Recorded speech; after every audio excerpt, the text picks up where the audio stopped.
Hello, welcome to Real Estate Law. Tonight we're going to do Unit 1, which is Introduction to Law in Legal Systems.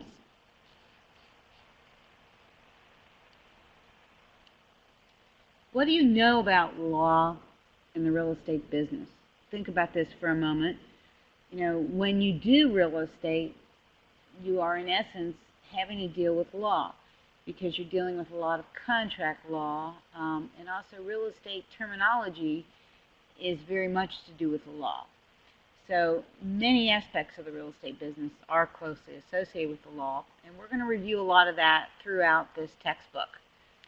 Tonight we're going to talk about how real estate professionals deal with lawyers, recording clerks, building inspectors, tax officials, planning board members, and personnel from the state and federal housing agencies. This is all in part of doing your job as a realtor.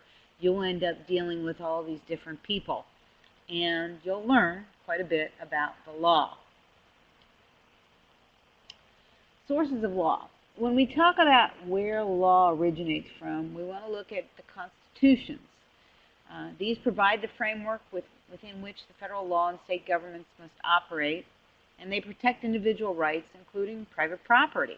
So we'll hear a lot about private property and how it's protected and what the Constitution does for it. We also talk about precedents.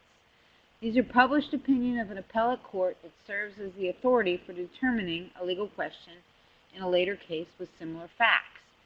So the judges go back to laws and their interpretation of how they reviewed a case, and they write up the review, and then these reviews become the precedent. This is what later judges go back to and say, this is why I'm citing this law. So we talk about something called judge-made law or decisional law. It's a law that evolves from published opinions of appellate courts or the precedent. And you'll hear in the news all the time about the federal court, Supreme Court, how they publish their opinions, things like that. So again, what they're publishing and what they're writing sets the precedent of the judge-made law. Another law that you'll see is law based on prior opinions. It's often referred to as judge-made law as well as common law.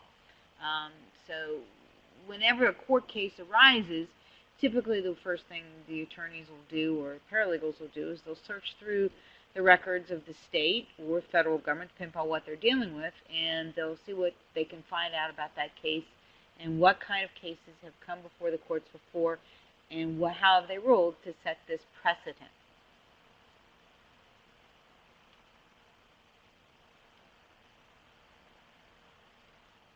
So statutory law is law enacted by local and state legislative bodies and by Congress. So we have statutes that are, again, state statutes, and we have the court interpretation of the statutes, and then we have codifications of the appellate judge-made law. The administrative rules and regulations are authorized to settle disputes, administrative adjudications. Many agencies have the power to make rules and regulations that have the force of law. So when we're dealing with agencies, they have their own rules, and those become the administrative rules and basically the law of how that agency operates. We have trial and appellate courts. The trial courts function to determine the facts and to apply the relevant law to these facts. When you go locally to court, you'll see the trial courts in operation. You'll see people brought before courts, cases brought before the courts, and you'll see how it's ruled on. And that's the first level of the trial court. That's where all the evidence is presented and you see and learn everything about the case. So that's first level. Then what happens is the appellate court will rule if they appeal from the ruling of the trial court. They'll go to the appellate court, and the appellate court will only look at the actual enforcing of the law and how the law was interpreted, and they'll correct legal errors. They won't listen to all the evidence anymore. They're just looking at the actual how the law was adjudicated, and they'll look at the legal errors and what they can do with that. That's what appellate courts will do. So we have state and federal courts. You have jurisdiction of the state courts. They will take care of all matters except those the Constitution or Congress has given exclusively to federal courts or is denied to the states. Jurisdiction of state courts also includes cases involving violations of states' criminal statutes, divorce, education, public health, social welfare, contract cases, and personal injury cases.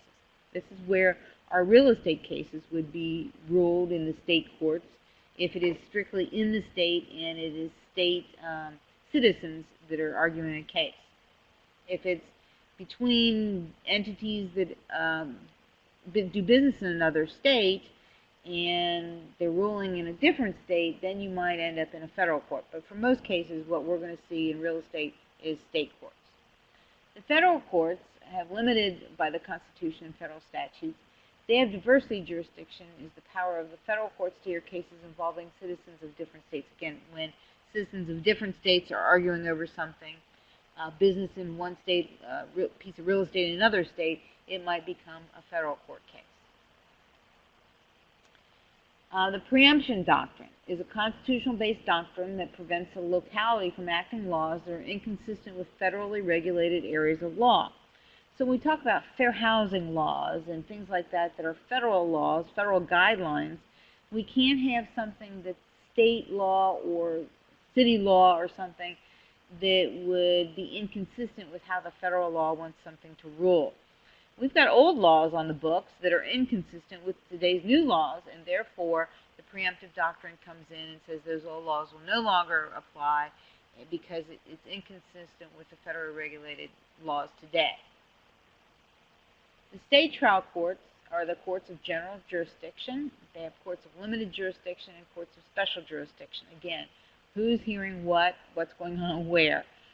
Then you also have state intermediate appellate courts, and then you have state supreme courts.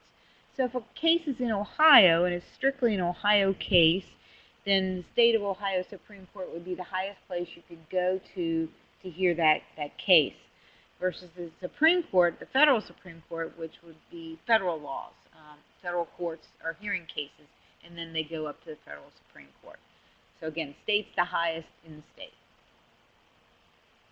In the federal court system, we have U.S. district courts, we have the U.S. Courts of Appeal, and we have the U.S. Supreme Court. We also have one of the federal courts here in Cincinnati that is a district court and could also be a court of appeal. We have something called alternative dispute resolution, ADR. It's a means of settling legal disputes without using the courts. And some of our contracts today that we have, and also if you're doing business with a board of realtors, they want you to mediate or have alternative dispute resolution within the board. They're trying to avoid going to court. So we'll have arbitration, mediation, and ADR contract clauses that'll try to get you to do this. Hopefully it's a less expensive and quicker way of taking care of a case. And that is it for our introduction to law and what you'll read in the textbook.